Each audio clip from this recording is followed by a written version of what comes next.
Portray చేసే విధానము and వారు కన్సీవ్ చేసిన విధానము నన్ను కన్విన్స్ చేసింది. ఒక్కోసారి అలా కొంచెం మ్యాజిక్ జరిగిపోద్దండి. We have to say yes, కొందరికి మనం నో చెప్పలేము, అట్లా జరిగిపోయింది. చిరంజీవి గారి బర్త్డేని మీరు సెలబ్రేట్ చేస్తున్నట్టుంది, లేకపోతే త్రిబాణిదారి బార్బరిక్ని చెప్తున్నట్టుంది?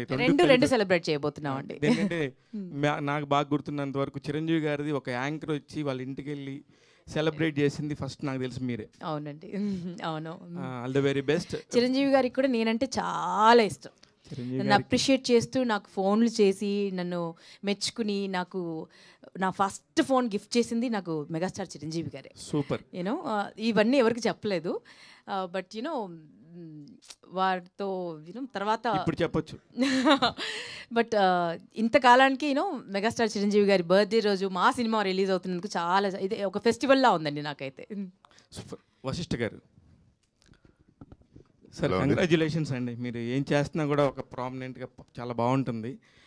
మొన్న కూడా చేస్తున్నప్పుడు చాలా చాలా బాగా చేశారు వదిలేలా కూడా.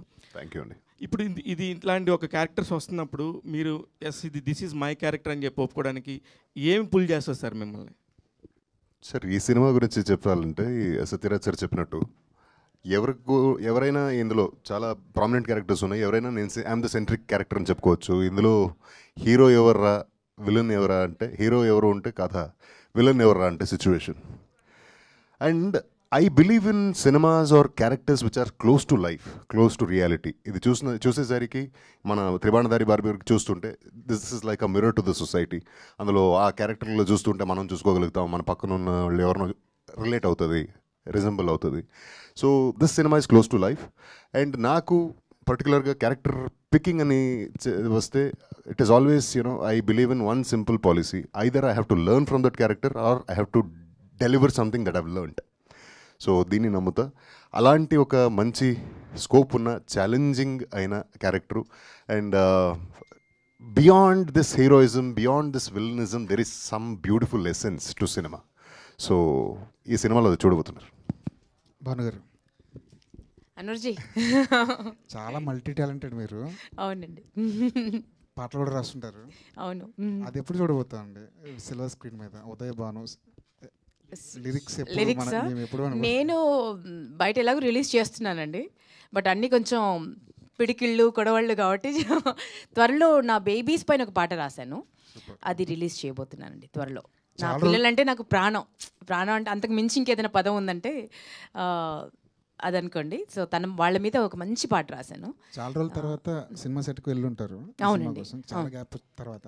ఆ వాతావరణం ఎలా ఉందండి? ఏదైనా మారిపోయిందా సెట్? ఏమన్నా బాగా విపరీతమైన ప్రేమ ఉందండి. నేను ఇంత ఎక్స్పెక్ట్ చేయలేదు, ఇంత గౌరవం, అంత ప్రేమ నేను ఎక్స్పెక్ట్ చేయలేదు. ప్రతి ఒక్కరి దగ్గర నుంచి ఎక్కడ ఏ యాటిట్యూడ్స్ లేవు, ఎటువంటి యూనో పెద్ద చిన్న తారతమ్యాలు లేవు, యూనో టెలివిజన్ బిగ్ స్క్రీన్ ఇవి లేవు.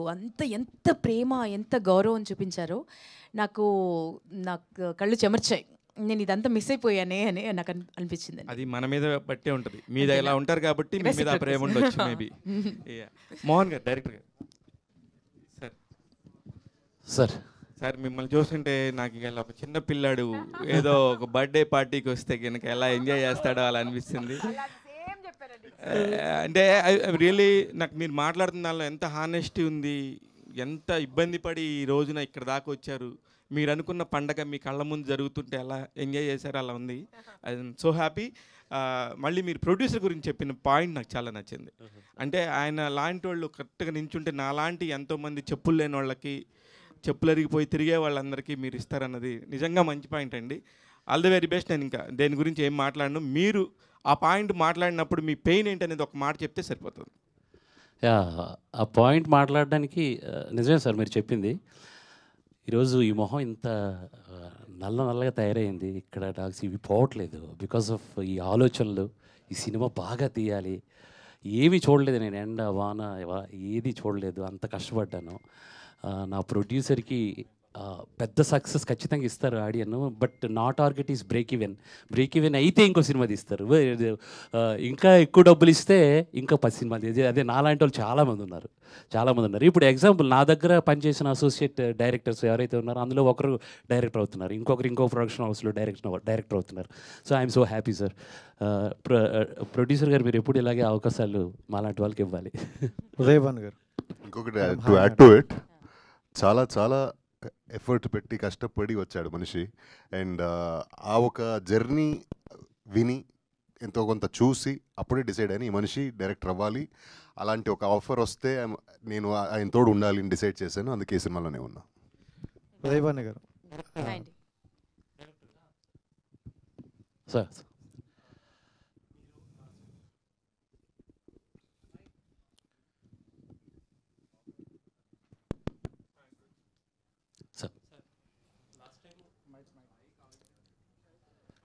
ఈ మైక్ ఇవ్వండి, ఇది బాగుంది.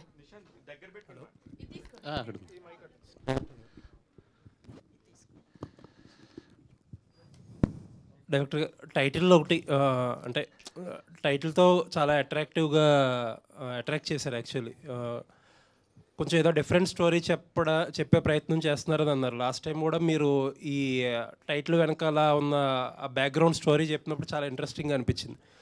బట్ ఇప్పుడు దాకా వచ్చిన ప్రమోషనల్ కంటెంట్ అంతా ఆ యాంగిల్లో కాకుండా ఒక డిఫరెంట్ యాంగిల్లో కట్ చేశారు.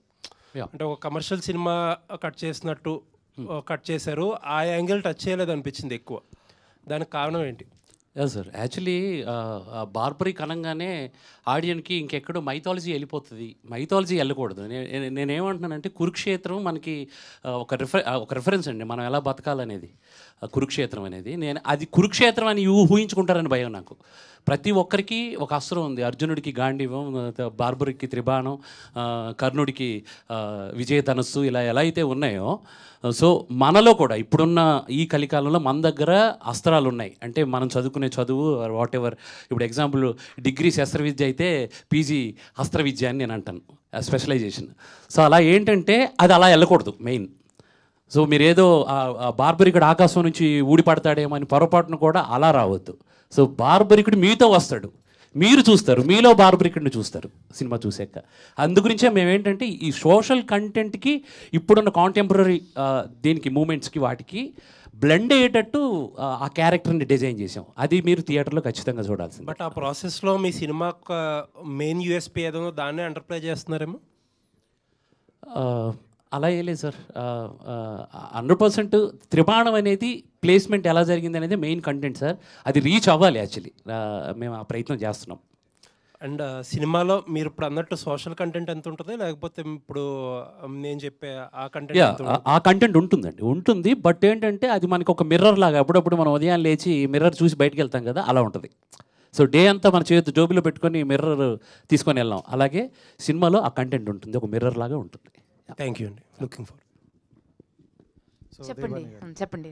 అంటే ఉదయ్ భాన్ గారు అంటే 90s వాళ్ళందరికీ చాలా గుర్తుండే షోస్ కావచ్చు ఇవన్నీ చేసుకుంటూ వెళ్ళారు. 2000 వాళ్ళకి అందరికీ అంటే కొంచెం డిఫరెంట్ 2014 వరకు. సో అంటే డిఫరెంట్ క్యారెక్టర్తో కనిపిస్తున్నారు. అండ్ సాంగ్ చూసుకుంటే మిమ్మల్ని ఎక్కువ హైప్ చేసినట్టే కనిపిస్తుంది. సో అంటే అంటే క్యారెక్టర్ చెప్పేటప్పుడు కొంచెం హైప్ ఉందని యాక్సెప్ట్ చేశారా, లేకపోతే ఇంపార్టెంట్ క్యారెక్టర్ అని యాక్సెప్ట్ చేశారా? అన్నీ ఉంటాయని యాక్సెప్ట్ చేశారండి. ఎందుకంటే ఒక పెద్ద సినిమాకి వెళ్ళిన తర్వాత యూనో ప్రామిస్ చేసింది some times there won't be there. So అప్పుడు డిసప్పాయింట్ అయిపోతాను. అందుకే 1కి 4 సార్లు అడిగి యూనో నాకు ఒక ప్రామిస్ చేసిన దాంట్లో ఒక చిన్నది మిస్ అయినా కూడా మళ్ళీ అడిగాను డైరెక్టర్ సార్ని, చేశారు ఎందుకు వేలేస్తారని. సో ప్రామిస్ చేసింది ఉంటుంది అన్న ప్రామిస్తోనే నేను ఆ నమ్మకంతోనే వెళ్ళానండి. ఇంతకు ముందు అంటే ఇలాంటి స్టోరీస్ మీ దగ్గరకు రాలేదంటే చాలా గ్యాప్ తీసుకున్నారు కదా, ఈ గ్యాప్ లో చాలా స్టోరీస్ వచ్చే ఉంటాయి. స్టోరీస్ చాలా రిజెక్ట్ చేయడానికి ఈ స్టోరీ యాక్సెప్ట్ చేయడానికి పర్టికులర్ రీజన్ ఏంటి? అండ్ ఇందులో మీకు నచ్చిన ఒక పాయింట్ ఏంటండి? ఇందులో నేను కొత్తగా కనిపిస్తానండి, డిఫరెంట్గా కనిపిస్తాను. ఒక యాక్టర్గా ఒక ఛాలెంజ్ ఉంది దీంట్లో. సో అందుకని యాక్సెప్ట్ చేశాను. అండ్ చాలా ఇంపార్టెంట్ రోల్, అండ్ ప్రతి రోల్ అంత ఇంపార్టెంట్ ఉందండి. అంటే ఒకరే కనిపిస్తుంటారు, ఒకరికే ఇంపార్టెన్స్ ఉంది అన్న సినిమా కాదు ఇది. సో నా చుట్టూ కథ తిరుగుతూ ఉంటుంది. సార్ అందరి చుట్టూ కథ అల్లేస్తూ ఉంటారు. సో తన చుట్టూ కథ తిరుగుతుంటుంది. అంటే ప్రతి ఒక్కరికి చాలా యూనో ఒక్కొక్క బాడీ, మన బాడీలో ఒక్కొక్క పార్ట్ ఉన్నట్టు. సో అంత ఇంపార్టెన్స్ ఉంది. సో అందుకని నేను యాక్సెప్ట్ చేశానండి. ఉదయ్ భాను గారు, హాయ్ అమ్మా. చెప్పండి. జెమినీ టీవీలో మీతో కలిసి పనిచేసినందుకు సంతోషం. ఈ త్రిబాణధారి బార్బరిక్, ఘటోత్కచుడు కొడుకని, భీముడు మనవడని ఎవరికీ తెలియదు. ఆల్మోస్ట్ ఇప్పుడు మోహన్ చెప్పేవారు మీ గెటప్ వేస్తే సెట్ అవుతారు మీరు, ఘటోత్కచుడిగా సెట్ అవుతారు కదా. వాళ్ళే ఉన్నారు అసలు, మర్చిపోయినట్టున్నాడు. చిన్న కిరీటం పెట్టేసి. Thank you, thank you.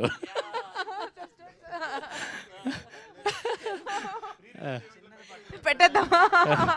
అలా ట్రై చేద్దాం. లాస్ట్ టైం ప్రెస్ మీట్లో ఒక కాంట్రవర్సీ చేశారు, అది యాంకర్స్ని తొక్కేస్తున్నారు, నాలాంటి వాళ్ళను కూడా రానివ్వట్లేదని చెప్పి ఒక దుమారం లేపారు.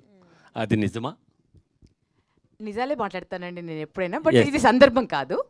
బట్ డెఫినెట్గా నిజాలే మాట్లాడతాను, ఎప్పుడు అబద్ధం మాట్లాడను. ఎవరిని కదిలించినా మాట్లాడతారండి.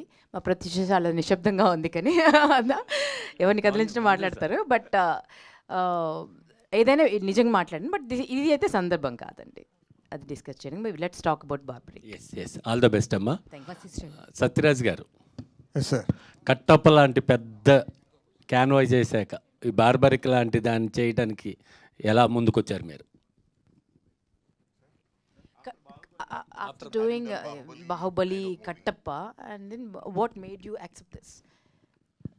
This is totally a different character from Kattappa, and I told no already. My expectation, I want to continue my career like this kind of character.